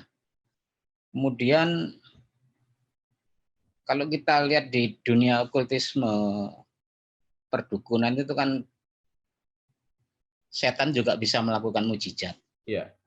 Nah itu kuasa dari mana gitu? Kok bisa melakukan kecuali mencipta gitu? Ya cuman itu aja. Terima kasih Pak Soni. Ada banyak sekali ya tafsiran-tafsiran yang mengatakan sebenarnya Hasatan ini atau Lucifer dia punya peran penting dalam liturgi di kekekalan. Nah, tapi ketika gairahnya muncul untuk mengkudeta anak Allah yang namanya Yesua HaMasiah, Yesus, maka dia dibuang. Nah, jadi ada fungsinya, Pak. Tadi saya tuliskan mengenai dia punya kecerdasan. Dia punya semua. Dan dia punya kuasa, Pak. Iya, jadi waktu mereka jatuh dalam dosa, mereka itu tidak dilucuti kuasanya. Iya. Tetapi memang ketika Tuhan Yesus mati, barulah iblis diusir, tidak berhak masuk surga, dan dia dibatasi, diikat. Nah, kata-kata itu menarik. Dibatasi, Pak.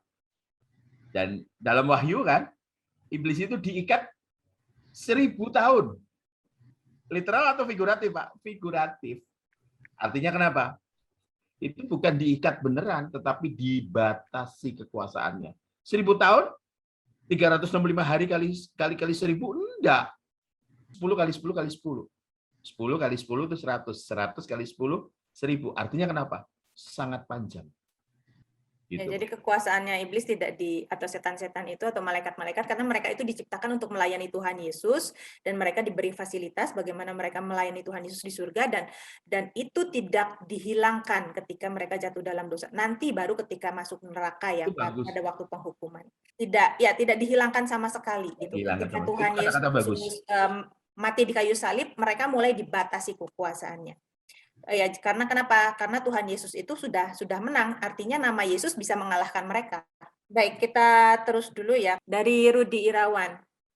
Jika Lucifer, dalam kurung bintang timur atau putra bintang fajar, bukanlah sebuah nama melainkan gelar, maka apakah Yesus bisa disebut sebagai the Neo Lucifer? Oke, saya akan jawab ini ya, pertanyaan ini ya dengan singkat saja. Di Perjanjian Lama, Tuhan Yesus belum menyatakan diri. Tuhan Yesus baru dikenal di Perjanjian Baru. Di Perjanjian Lama, ada makhluk-makhluk surgawi yang disebut anak-anak Allah. Di Perjanjian Baru, Yesus disebut anak Allah. Nah, apakah Yesus neo anak Allah? Jika demikian, tentu tidak. Ya, tetapi Yesus adalah anak Allah atau anak tunggal Bapa. Nah, kemudian di Perjanjian Lama, itu di Yesaya 45 ayat 1, di Yesaya 45 ayat 1, ini ada yang namanya Raja Kores. Inilah firman kepada orang yang kuurapi, kepada Kores yang tangan kanannya kupegang. Nah, Kores ini diurapi atau Kores ini juga disebut sebagai Mesias, ya, anointed, ya. Nah, Mesias, dan sebelum Tuhan Yesus ada banyak Mesias, tetapi yang terkenal adalah Raja Kores ini. Raja Kores ini disebut Mesias atau yang diurapi. Kemudian di Perjanjian Baru, barulah Tuhan Yesus datang sebagai Mesias. Apakah Tuhan Yesus disebut Neo Mesias? Nah, itu ya. Jadi bukan seperti itu, tidak bisa dikatakan seperti itu tentunya ya. Yesus adalah the Messiah atau Sang Mesias yang dinubuatkan oleh nabi-nabi, Mesias khusus gitu ya, atau anak Allah yang khusus, anak Allah yang tunggal. Ya, demikian juga kalau misalnya iblis sebelum jatuh dalam dosa disebut Lucifer, apakah Yesus disebut Neo Lucifer? Ya nggak bisa dibilang begitu juga, logikanya seperti itu. Baik, kita akan lanjut ke pertanyaan berikutnya. Kekristenan yang masuk ke Indonesia rata-rata terpengaruhi pola pikir Barat, yang minim budaya klinik atau mistik. Bagaimana dengan budaya Timur Tengah atau Israel yang memiliki latar belakang mistik yang kental seperti budaya Asia atau Indonesia? Walaupun kekristenan masuk lewat sending dari Barat, tetapi sebenarnya kalau kita melihat masyarakat setempat itu kental dengan klinik, pasti akan berpengaruh. Nah, apalagi beberapa aliran kekristenan mengalami percampuran. Ya, kalau di Islam ada sinkretisme dengan kejawen, ada beberapa aliran yang sinkretisme sama kejawen, sehingga di Islam yang benar itu tidak ada sama sekali ada istilah sesajen, selamatan, tidak ada. Nah, sama dengan di kekristenan, ya terjadi apa? Perpaduan dengan budaya lokal. Nah, apalagi ketika saya katakan tadi di awal, orang-orang Kristen yang tidak belajar, maaf, ex-dukun diizinkan khotbah dan lain sebagainya.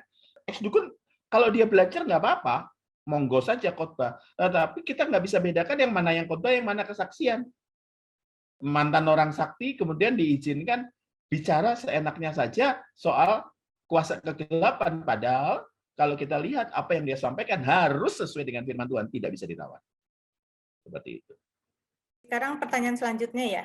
Ya. Dari Pak Iskandar Heri, Kak Son ada pertanyaan yang saya terima. Mengapa setan tidak dihancurkan dari dulu? Karena kalau sudah dimusnahkan sejak dini kan korbannya tidak semakin banyak. Karena iblis belum bisa dinyatakan bersalah. Maka dari itu perjanjian lama, Pak. Si yang namanya hasatan itu hanya dibuang saja dan dia bisa naik. Contohnya kayak di Ayub, dia naik loh. Dia bolak-balik naik, turun, naik, turun, naik, turun. Tapi begitu di perjanjian baru, ketika Tuhan Yesus mati, dia tidak punya akses lagi ke Bapa. Kenapa? Dengan kematiannya Tuhan Yesus, iblis, hasatan itu dinyatakan bersalah. Ditemukan satu pribadi yang tidak bercacat, tidak bercelah. Yesus itu yang sulung di antara banyak saudara. Ada orang-orang yang bisa tidak bercacat, tidak bercelah, jaga hidup kudus. Bisa. Gitu. Dan orang-orang inilah yang kata firman Tuhan dalam perjanjian baru dikatakan yang akan ikut memerintah bersama dengan Tuhan Yesus. Kematian Tuhan Yesus telah membuktikan hasatan bersalah.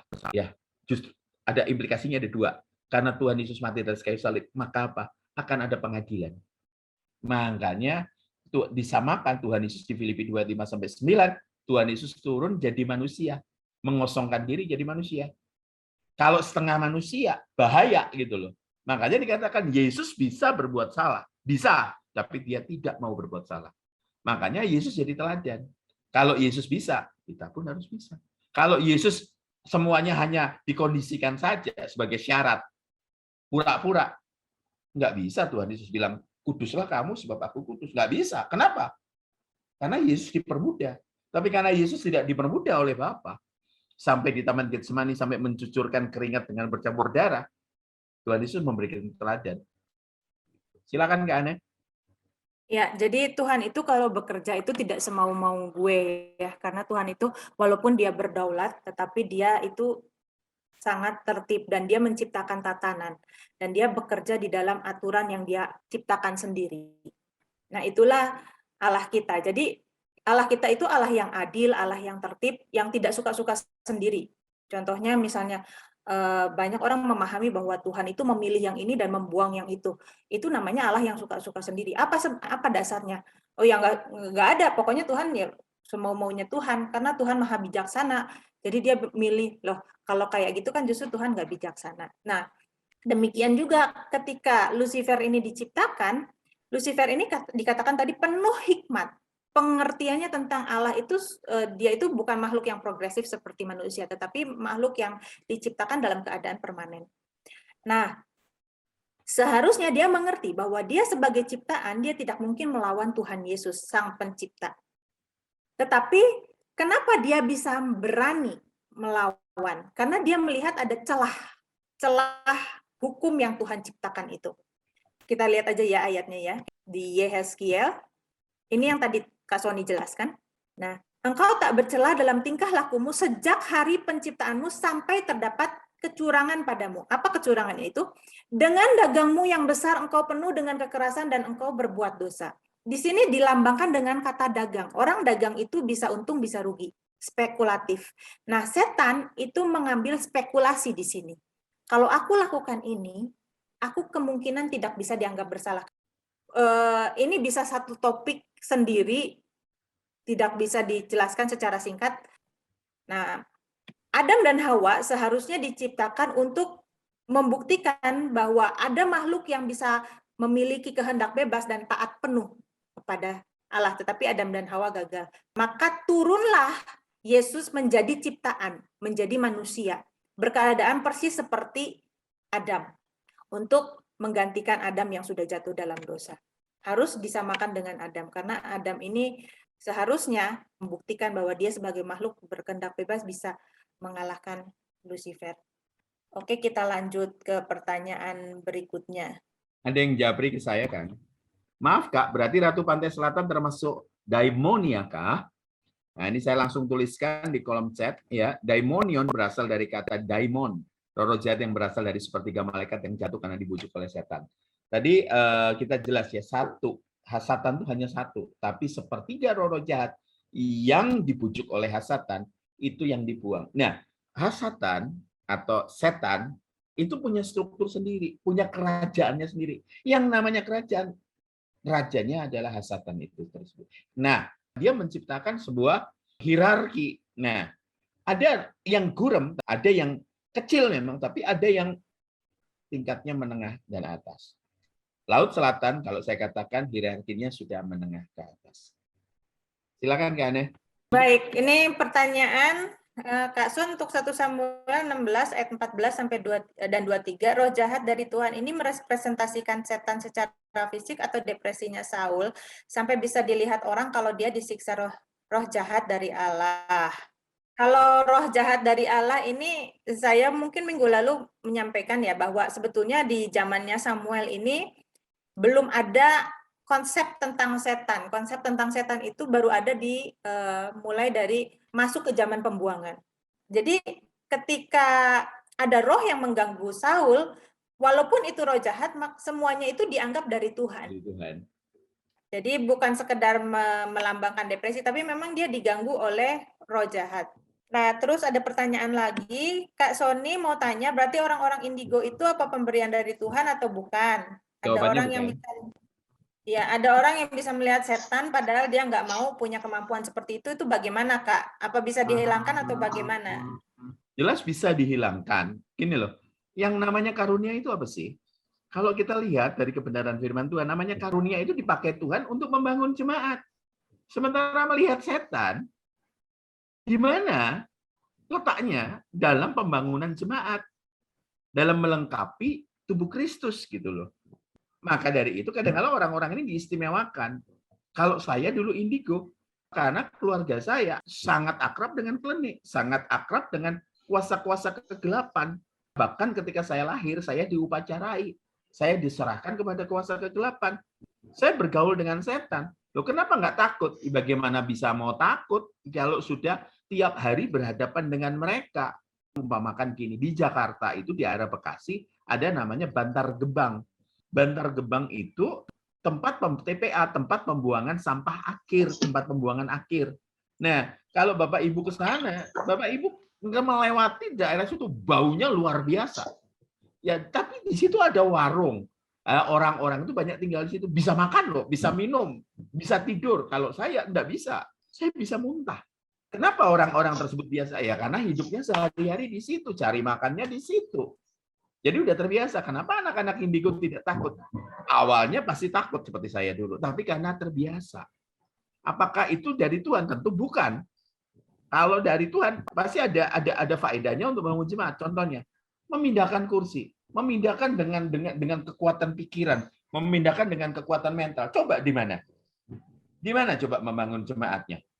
Oh Kak, lumayan Kak. Kita nggak perlu lagi OB, nggak perlu office boy. Kenapa? Tinggal diginikan semua kursi-kursi langsung teratur semua. Ya nggak gitu toh.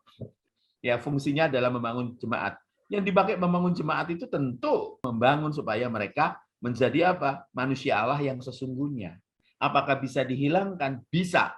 Tapi makanya itu ada lewat yang namanya konseling, diajak bicara. Ya ikatannya di mana? Berasal dari mana? Saya biasanya tanya, apakah keluarga ayah atau keluarga ibu yang pakai kuasa kegelapan? Dari sini kita bisa melihat sumbernya dari mana. Mengerti ya?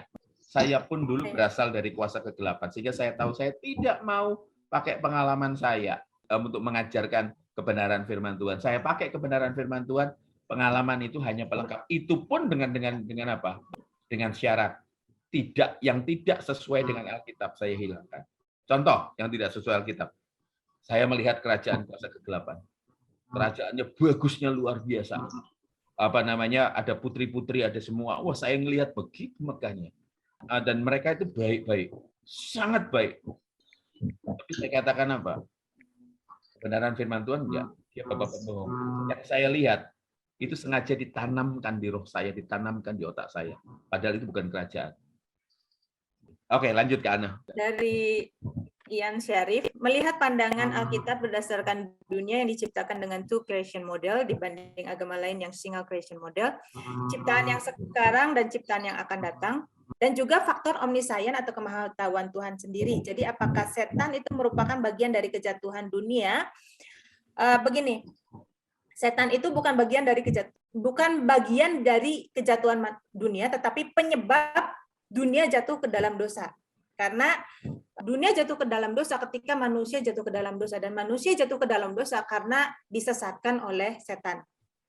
Saya lanjutkan lagi. Jadi apakah setan itu merupakan bagian dari kejatuhan dunia yang memang menjadi bagian-bagian dari rancangan Tuhan untuk menciptakan dunia yang ada free will? Tuhan menciptakan free will, ya, tetapi Tuhan tidak menciptakan dosa dan Tuhan tidak merancangkan makhluk ciptaannya, apapun itu, apakah itu makhluk-makhluk surgawi ataupun itu manusia, untuk jatuh ke dalam dosa. Tidak.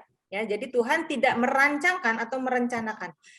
Tuhan Maha Tahu, ya, tetapi kita harus melepaskan kemahatauan Tuhan dengan rancangannya. Tuhan tidak merancang walaupun Tuhan Maha Tahu. Nah, kenapa Tuhan menciptakan free will? Kalau Tuhan tahu bahwa karena free will ini akan ada makhluk yang jatuh ke dalam dosa, dan makhluk yang jatuh ke dalam dosa pun bukan Tuhan yang menentukan siapa yang mau jatuh, siapa yang enggak, gitu. Enggak, ya. Nah, karena kalau tidak ada free will, tidak ada kehendak bebas, itu kita diciptakan sebagai robot. Artificial intelligence, ya, bisa tahu segala macam, bahkan bisa punya perasaan, bisa punya ekspresi. Itu robot, ya, artificial intelligence, dan bisa diisi apapun. Nah, tetapi keputusan-keputusan dari robot atau keputusan-keputusan dari kecerdasan buatan itu sudah terprogram. Dia tidak bisa memutuskan sesuatu di luar programnya. Betul kan? Itu perbedaan antara artificial intelligence dengan manusia. Ya, manusia punya keputusan yang dia ambil, dan manusia ini nanti di penghakiman adalah merupakan kumpulan atau akumulasi dari keputusan apa yang kita ambil. Karena itu kita harus, setiap kita mengambil keputusan, setiap kita merespon, kita itu harus berhati-hati. Kita adalah akumulasi dari keputusan-keputusan, dan itu yang akan dihadapkan kita pada pengadilan.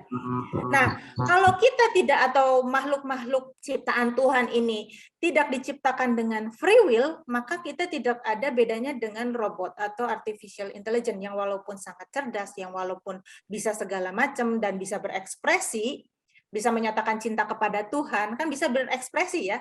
Tetapi itu seperti robot yang diatur, yang diremote oleh Tuhan. Dan yang namanya cinta, yang namanya kasih, itu justru memberi kebebasan. Kalau kita mencintai seseorang, kita tidak mau memaksa orang itu untuk mencintai kita. Kalau memaksa itu namanya Siti Nurbaya, dan ya mungkin sekarang bukan zamannya Siti Nurbaya, ya. Nah, itu pemaksaan gitu. Nggak ada cinta dalam pemaksaan itu. Sedangkan Allah adalah kasih. God is love. Karena love itulah dia memberikan free will, walaupun itu menyakitkan buat Tuhan. Karena segala makhluk yang memiliki roh, itu keluarnya rohnya dari Allah. Jadi kalau ada makhluk yang jatuh ke dalam dosa dan harus dihukum di neraka, maka yang paling sakit adalah Tuhan. Tuhan sendiri. Dan Tuhan mengambil resiko itu. Karena apa? Karena cinta. Sebetulnya Tuhan inginkan semua makhluk itu free will-nya diarahkan kepada Dia, terpusat kepada Tuhan. Tetapi ya itulah karena cinta, Tuhan memberikan kehendak bebas. Dan kalaupun kehendak bebas ini disalahgunakan oleh makhluk ciptaannya, maka yang paling tersakiti adalah Tuhan, karena segala roh, makhluk roh itu berasal dari Tuhan. Rohnya itu roh yang berasal dari Tuhan. Jadi kalau sampai terhukum, maka Tuhan sendirilah yang adalah Bapa yang melahirkan segala makhluk ini, yang paling tersakiti. Coba kita sebagai orang tua, saya sebagai ibu, kalau melahirkan anak, dan anak ini kemudian tersesat, maka saya akan merasa paling bersalah.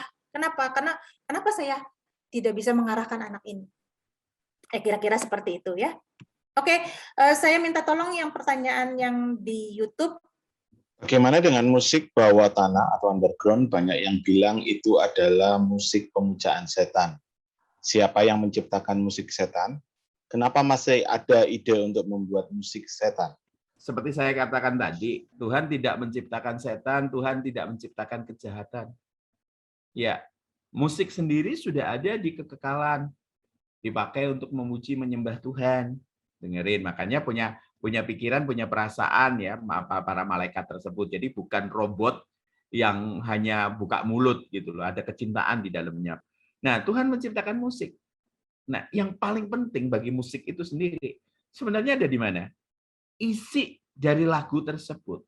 Ya, ada musik setan. Musik itu universal sekali, tetapi ketika liriknya dipakai untuk menyembah setan, bukan hanya menyembah setan ya, setan, setan, setan, bukan. Tetapi kenapa? Di dalamnya itu loh ada pesan bunuh diri, ada pesan keputusasaan, ada pesan-pesan underground yang dipakai untuk menghujat Tuhan. Ya kayak lagu-lagunya Marilyn Manson, ya bahkan Billie Eilish pun ada lagu-lagu keputusasaan. Musik sendiri tidak bersalah, sama seperti pisau. Jadi kita nggak bisa salahkan pisau. Ini kenapa ini pisau dipakai pembunuhan? Kita jangan pakai pisau lagi. Padahal ibu-ibu perlu pisau itu untuk motong daging. Jadi musik itu sendiri tidak berdosa. Man behind the music, man behind the lyrics, man behind the instrument. Kak, bagaimana kalau nggak ada pesan lagunya? Jadi gini, orang kalau menciptakan satu komposisi lagu, ada liriknya atau nggak ada liriknya, itu dia dipengaruhi siapa? Manusia ini dipengaruhi hanya dua. Kalau nggak Tuhan, ya setan. Ya, dia berkiblat kemana di hidupnya? Kalau dia berkiblat ke Tuhan, pasti luar biasa. Gitu. Jadi tidak ada musik setan. Underground sekalipun, yang menyebut death metal, karena pesannya mengenai kematian. Pesannya mengenai setan. Tapi musik itu sendiri nggak salah. Kayak pada zaman dulu ketika lahirnya musik rock, semua orang ngomong rock. Karena kenapa? Karena istilah rock and roll sendiri adalah apa? Melakukan hubungan seksual di backseat-nya, di belakangnya mobil. Sementara mobil berjalan, mereka melakukan hubungan seksual di dalam mobil. Kalau di Indonesia dikatakan kayak mobil goyang, kayak gitu. Nah, seperti itulah yang terjadi. Tapi sekarang lihat musik-musik yang dipakai, iramanya rock banyak, ya. Nah, ada kayak Kitaro, New Age, musiknya tuh nggak salah, tetapi Kitaro dan beberapa teman-teman itu memakai musik buat apa? Memakai musik untuk meditasi. Meditasinya kenapa? Untuk siapa? Tentunya bukan kepada Tuhan. Makanya saya katakan, bukan jenis musiknya, tetapi apa yang memberi ide kepada dia untuk mencipta musik, mengisi lirik, itu yang menentukan isi musiknya apa.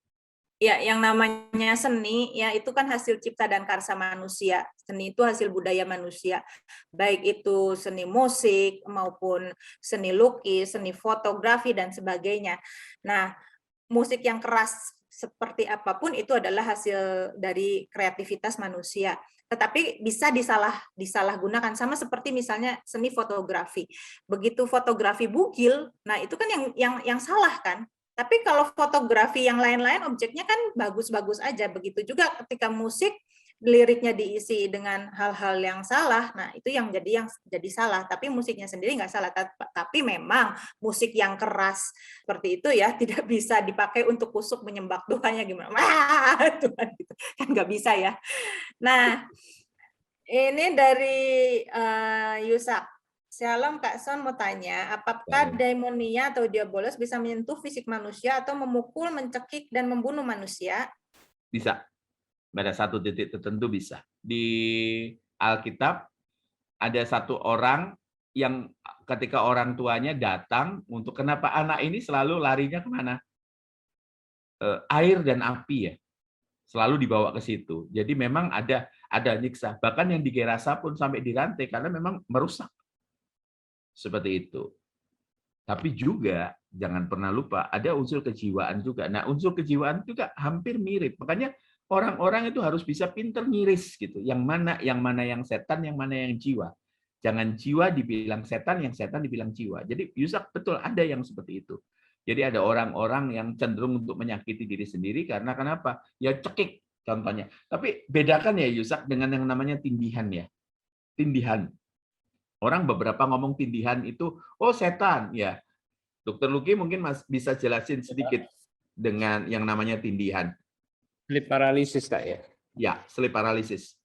Itu jadi kayak tiba-tiba kaku gitu kan, sleep paralysis itu. Jadi ini ya, gangguan di otot tubuh gitu, Kak. Ada beberapa orang yang memang mengalami tindihan itu karena kuasa kegelapan. Tetapi ada juga yang karena apa? Karena kelewat lelah dan kemudian muncullah halu-halu itu loh, saudara. Ya, puji Tuhan ya. Dan mari kita buka tangan kita. Kita akan berdoa. Kami bersyukur pada malam hari ini, sesi sudah selesai dan rangkaian pertanyaan. Kami akan kembali lagi Tuhan untuk sesi ini 2 minggu depan. Minggu depan Engkau urapi ke Ane sehingga bisa memberi wawasan yang luas tentang kebenaran firman Tuhan yang membuat kami bertumbuh. Terima kasih Tuhan. Satu permintaan kami, sertai kami sampai kami selesai di bumi ini. Kami bersyukur dalam nama Tuhan Yesus. Amin. Tuhan Yesus berkati semuanya. Selamat malam. Jadi berkat, jadi berkat, jadi berkat. Teman-teman di seluruh Indonesia, ya, dan teman-teman di Malaysia, Tuhan berkati semuanya.